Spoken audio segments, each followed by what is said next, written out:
Tara't samahan niyo akong gumawa ng maruya pang merienda. Una, durugan ng saging ng ganyan. Tinidor na nga lang yung gamit ko dahil hinog na yung saging.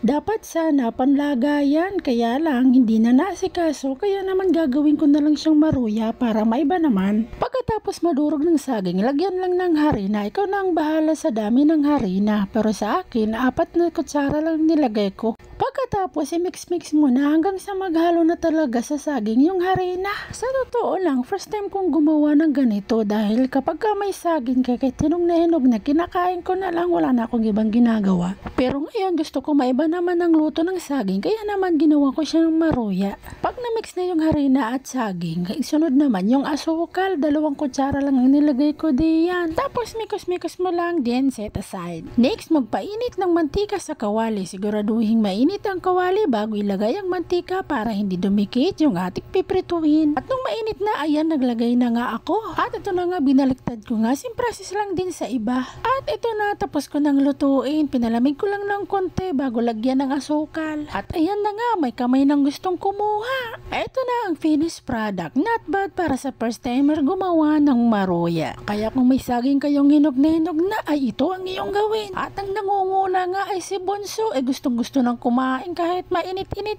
pa. At ayan, inagawan pa ni Kuya pagkatapos tinapon din.